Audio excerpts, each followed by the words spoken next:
Fabulous. This is our first feature film. It was very exciting for us, first-time directors. I had been a story artist here at Disney for 14 years. And Byron was also an animator. Chris was supervising story and editorial and the voice recording, and I was supervising animation and characters. But there was a lot of crossover. Hey, check it out! What? And there's Rhino in his ball. The thing with John is that it turns out he's everything you want him to be. I mean, he's such a great leader. What I always loved about these two is their heart. And story is definitely my first love. She decided to go with Rhino off screen, his eyes, and that's it.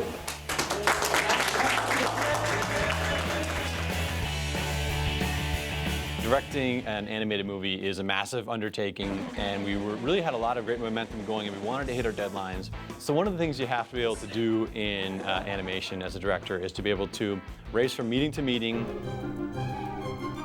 We each weighed more than 250 pounds at the beginning of this production, and now we're... Yeah, it's a good weight loss program. Yeah, we ran up and down stairs a lot. That's incredible. Some of the biggest hurdles making the film, I think, was the schedule, because we were making a pretty huge film in a short amount of time. And to be able to work with artists who are involved in one discipline, then the next, and the next, and to be able to stay focused and be able to give notes and contribute and help all the different departments channel their energy towards the same goal. It's all about like the scale increasing as we go. Right. So that's always been the image I had in my head.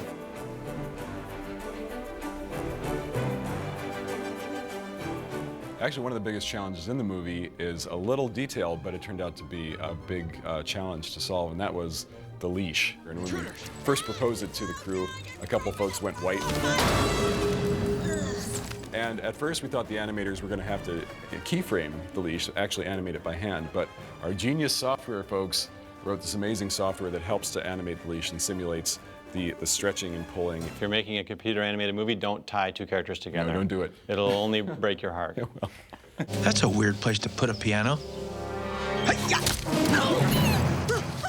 We have an amazing and passionate crew, and they really want to show the world what they can do. People made a lot of sacrifices and gave everything they had, and I think you see it on the screen. I think Chris and I were both so impressed with how much of themselves people did pour into this film. These films do take a long time to make, and people spend a lot of time at work, and just to find ways to break up the work schedule is really necessary, I think, for good mental health.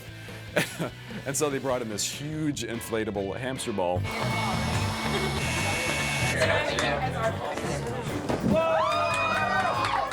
And people were jumping inside and running down the hallways and running back and forth outside the studio. And it's challenging. Did you do it? Did you get inside? It's very tiring. It's very, very tiring to do. So I have a lot of admiration for Rhino and his fellow hamster.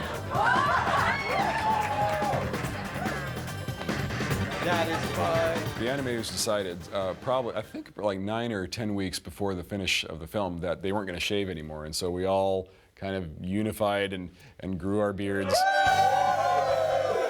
Everyone doesn't shave until we're done with our work, and somehow that motivates us to finish. It's an act of solidarity. Really. Yes. Yeah, I would say that throughout the whole movie, the schedule is very tough on the animators, and they're working really late hours, and then we were making big sacrifices, and so we asked them to give just that much more, and that's when I think they came up with the idea of growing these crazy beards. We just love golf. Yeah, golf is fun, and beards. And beards. Mm-hmm. As a way of showing camaraderie, and you see it in their ridiculous beards. Oh yeah, some of those beards are pretty nasty. It'll be huge, man. Huge. You can't touch us. For me as a first-time director, everything was new. And so I felt like I was in school the whole time, learning about all the different disciplines. I came to really understand and respect each of the different disciplines and what they have to offer. The most comforting thing, I think, about being an animation director is that you know you're not going to do this alone. You're surrounded by people who all want the same thing. They want to make a great film.